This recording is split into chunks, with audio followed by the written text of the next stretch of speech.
this new house settlement Salary cap deal now. thing that just passed. I'm not a lawyer, however you're supposed to I don't know. However you're supposed to Resolution. say what happened. Yeah, there you go. And I think I'm just kind of wondering how it impacts guys who already have agreements with schools. Like if you're only allowed to pay a certain amount. So you can, so what I know of this is it's basically schools can pay the players now directly. They basically can pay all student athletes, right? Like $20.5 million. But like, I think most people think 13 million is the number for football or something like that. And then if you're a booster to the program, you cannot do an NIL deal with someone. Boosters correct? can't do anything now, which is a pretty big deal. We'll see if that actually like rings true. But what it is like, I think they take like the average revenue of like the top 3 or 4 highest earning sports, which is obviously it's like football, men's basketball, and then like women's basketball probably third. So I think the average of that is like $20 million, and that's across all athletics. Is like it's up to the schools to determine like how much of that $20 million of cap space is really what it is that they want to use for NIL deals for different sports. So you don't have to. You have 20 million to spend. You can do it however you want. If you want to spend 10 million on your basketball team because you're a legit basketball program, then. And like that's what's probably going to happen is like schools like Georgia and Alabama that are like primarily football schools are just going to put like they're going to put like 95% of that cap towards football, obviously. If not even, I mean, yeah, it's going to be like 95%. So like the basketball team, you know, you look at a school like Alabama who's had a really resurgent basketball program these last few years. They've made some runs in the tournament. I don't know if you're going to see that anymore. I think the lines between football school and basketball school are about to become very apparent. Like schools are going to kind of have to make a choice. So it's going to be interesting to see like what a school like Florida does, you know, because Florida, I would say, is traditionally regarded as a football school, but like they just won the Natty. So won 3 natties in the last 20 years. Yeah. But yeah, that's, I think, a big thing. And then also it's just like, obviously, like, I guess it's interesting to see like there's a salary cap in college football now, but like we can't forget that this is not a resolution just passed for college football. It affects all the sports. So like, I think the number one thing that kind of sucks about this settlement is like sports that don't really generate revenue that much on their own are probably just going to get cut. Yeah. By some schools. Like, is Georgia going to feel the need to, you know, have a softball team if it doesn't make revenue and they're not allowed to, you know, give all the resources they need in recruiting anyway because of this new revenue sharing model? Like, I don't know. Yeah, I mean it's about ROI, you know, and so those big sports just give a better return than some of those smaller ones do, and you know maybe if it's just you have certain athletic directors that just feel like they're doing the right thing, you know, if it just comes down to like, you know, it probably won't happen immediately. There's probably gonna be a lot. They're just like, no, this is the right thing. I mean, Title IX still exists, so you know maybe there is still something with keeping enough male and female sports, you know, but maybe like you know you end up cutting some male sports or something like that to offset it.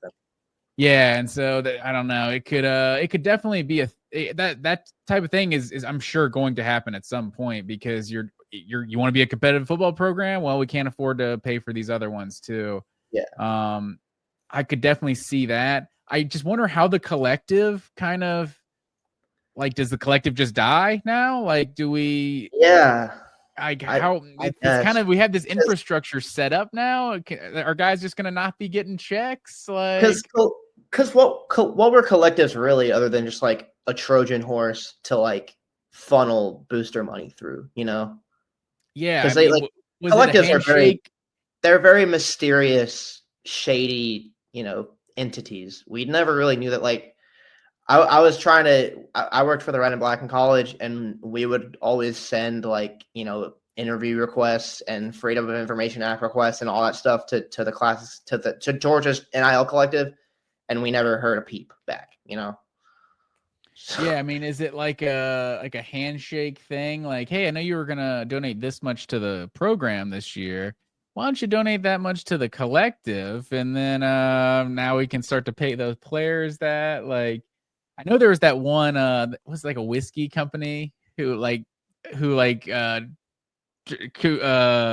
contributes directly to George's NIL collective. Like that was in the commercials. I was like, I respect this sales pitch right here. If it helps the dogs get some players, like I'll buy this whiskey. But yeah, I wonder how like all these things are set up, because it's like that's kind of why the NCAA kind of had a zero tolerance policy. It was like, because once guys are getting some money, then who knows how much they can really get. It's like, yeah.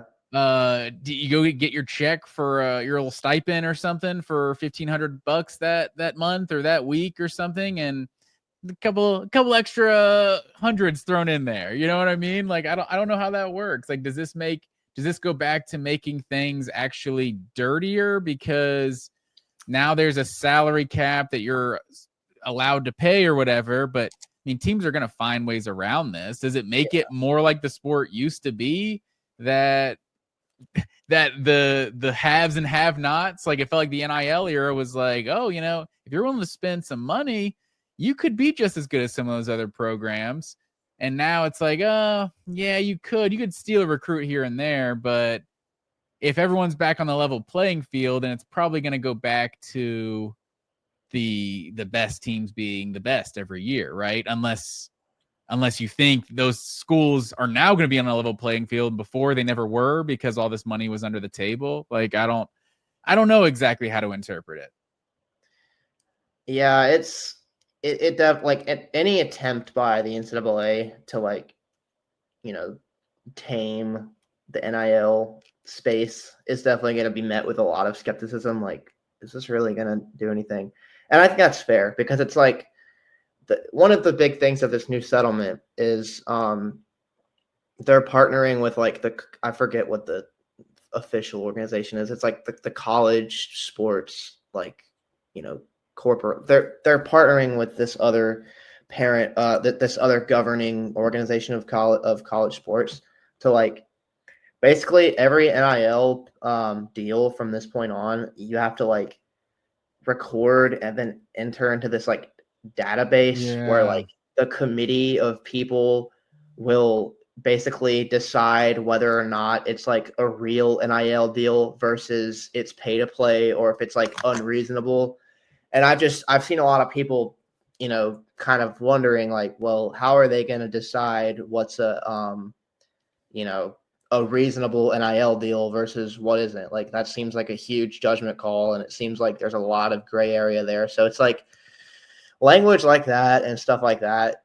Yeah, I agree. Like, it feels more speculation that like this is just going to lead to more problems and not less. I don't know if I feel like that already now, but I can see why other people might. Yeah, I'm glad you brought that up, because that was my exact first thought. It was like, who is to say what the fair market rate is for somebody? Yeah. If you're some transcendent athlete, it's like no one's ever paid anyone this much. It's like, well, no one's been as good as me. Like, yeah, why should I care? You're everywhere else. We're worth as much as anyone's willing to pay us, right? But these college athletes, it feels like one of these antitrust type of things that the NCAA loses every time it goes to court.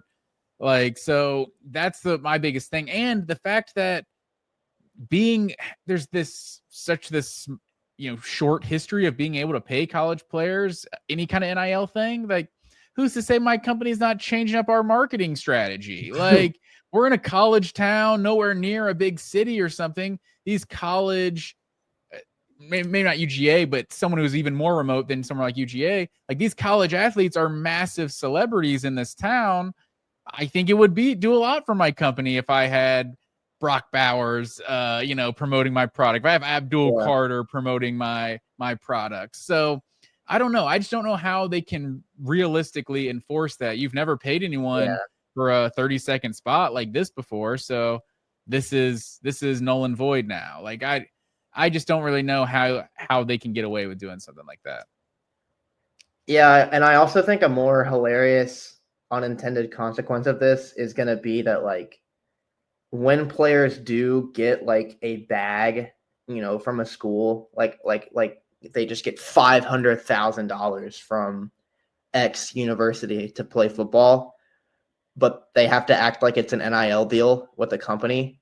So you'll see players just like recording these like BS advertisement endorsement deal commercials. Like I saw this Texas player today posted a video of him like he's like clearly reading off of a screen. He's like, I partnered with the American like CPR Society to like teach everybody how to do CPR. Like 30 seconds saves a life. And then the video ends.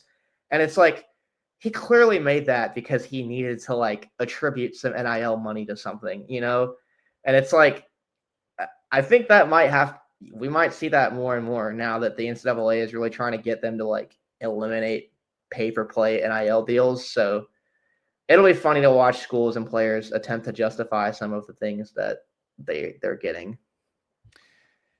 Yeah, do you know that the American CPR Society didn't pay him to do something like that? Like Look, man, it looked like a very haphazardly thrown together endorsement. So that's all I'll say.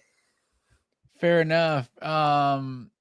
Yeah, I don't know how that stuff's gonna shake out moving forward. Like it feels like, and I wonder how many schools are going to just like opt out of playing D1 football. If it's like, oh well, it costs like $20 million to just run your football program now. We can't really do that. We can't, well, it costs a certain amount to do it already. We can't afford to spend 20 million more just to pay the players, maybe. I don't know. It's go ahead. Yeah. Also, like I think that also will lead to schools that are like good at other sports but not football to just like go crazy on one of those sports, Like a school, Yeah, I could see that. Like a school like Kansas, for example, is like our football team has never been good and probably never will be. So we might as well just throw 95% of this cap at basketball and just go crazy there. Whereas you would see the opposite at a school like Georgia, probably. And yeah, Vanderbilt just go all in on basketball and baseball or something. Although they just built a new stadium, so they have to play football now. Now they have to take football seriously. It just kind of sucks that like this whole settlement is so clearly geared towards just making money from football and men's basketball. And it's like you hate to see capitalism,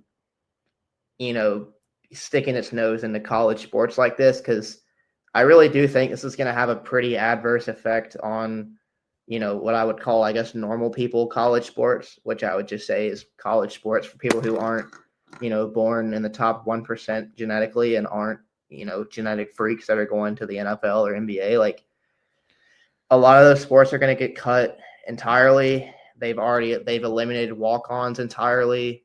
A lot of most predominantly women's sports are probably going to get a sharp decrease in funding. And it's like all of that put together, I think, is just kind of it kind of sucks because I don't think that's the spirit of college athletics should not be, TV money that we're now giving to the schools and telling them you can use it to pay for more players. But that's unfortunately the direction that we've chosen to take things in. So that's just I think I understand you there. And more so than just like being genetic freaks, like, as there's definitely some genetic freaks that are, throwing the shot put or running track or something like that.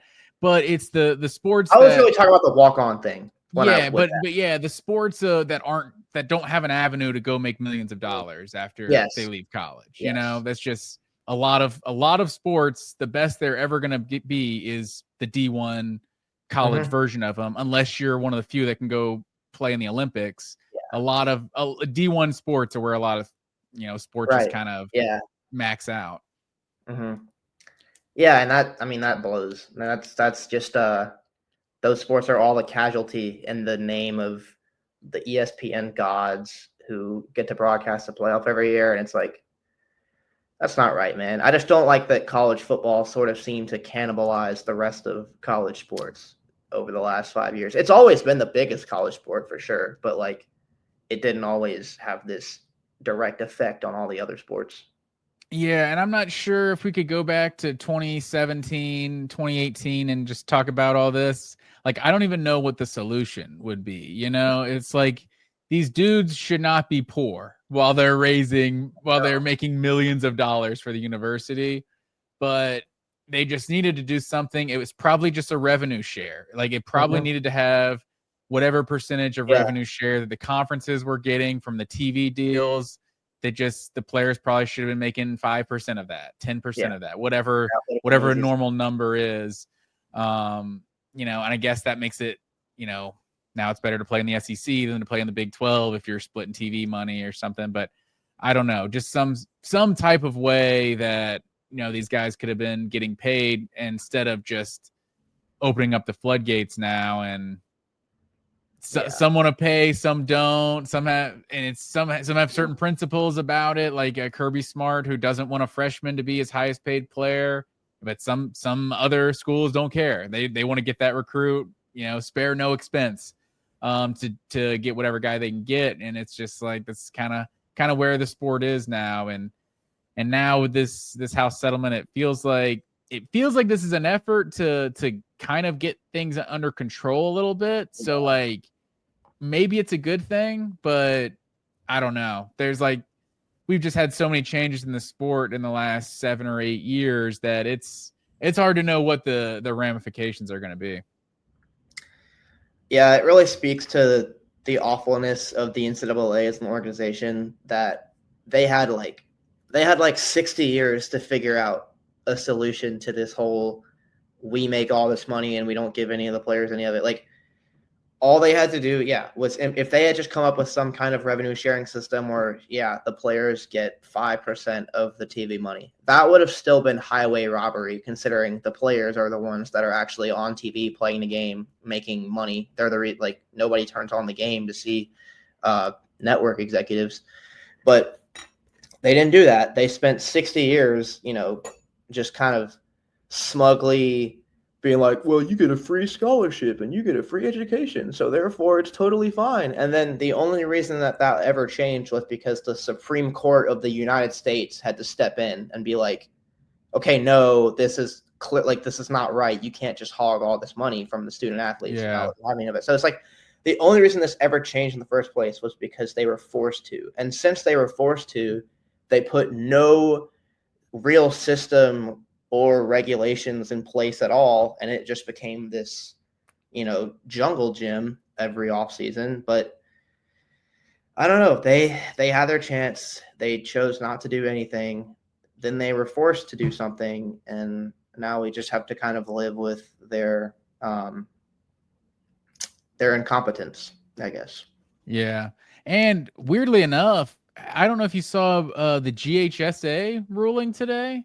The Georgia High School Sports Association. What do they say? So they've ruled that they're trying to clamp down the transfers that are happening in high school. Oh, so that's now anyone who transfers more than once after their freshman year will have to sit out for a whole year. And so it says they're going to, so it says they're going to look at like tax returns and driver's licenses and utility bills, I guess, to find out like which legitimate moves there are. Cause that's where I don't know how they do that in high school, because it's crazy. If a family legitimately moves cities, like maybe they're just not, maybe if they're paying for an apartment in the district or something, maybe you can kind of figure out this isn't legit. But if they legitimately move their whole family from Lilburn to Valdosta, I don't know how you can say a high schooler can't play sports there. And hopefully those cases will be like, hopefully you could provide enough evidence, like enough legitimate evidence to be like, hey, our family actually moved. Can my son play baseball or whatever? But like, I get why they passed this though. I mean, I'm from Metro Atlanta. Like, I know kids who have like had their parents like lease another condo for a year just so they can, transfer to this other public school and skirt around these district lines. Like, that is definitely something that happens. Like, I'm sure it's been happening for years, but especially now with, social media scouting and AAU and prep schools and all that, like it's even more of a thing now. So I kind of like that they did that, but also, yeah, I do agree. I can envision a scenario where like an honest family actually moving kind of gets caught up in something like this, but I'm choosing to hope that Yeah. hopefully GHSA is better people than the NCAA and doesn't, hopefully there is no Luke Ford situations in Georgia high school sports.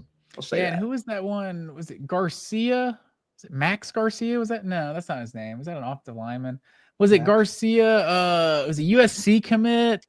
Then he moved Valdosta, and they ruled him ineligible or something. Huh. Oh man, I think I he think I ended up heard at about that. Missouri.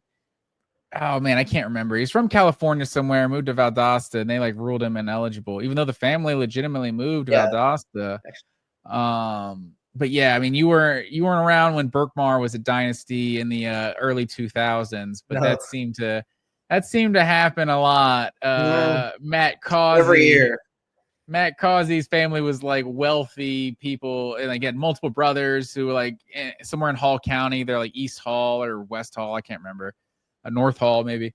And then his senior year, like half of the season, he ends up at Berkmar. I don't know. They bought an apartment, I guess, or something, so they could count him in the district. But yeah, they were back when they were winning championships. They did whatever it took. Yeah, high school sports are funny, man. People will go to incredible lengths. That's for sure. Yeah, for sure, man. Berkmar powerhouse, but Tony Akins. I don't know if you ever heard of him. A little 5'10" point guard, played at like Georgia Tech for 4 years. He was incredible. Wayne Arnold was a Georgia player. I don't think he made it 4 years through Georgia. I think he may have gotten in some trouble, but he was a great high school player. That's for sure. But anything else to add about the house settlement before we move on, sir? I think that's all I got, man. Talking about existential college football stuff sometimes it just makes me sad. Yeah, it's a bummer, man. It's well, we should have a conversation about kind of ranking the changes like in the sport. Like we should have that topic maybe next week or so. Maybe we take a couple weeks off from the existential sort of topics, but because it's hard to even know which one had the biggest impact in terms of changing the sport. Is it NIL? Is it the portal? Is it the conference realignment? Is it the playoff format? It's like there's so many things that have changed the sport in recent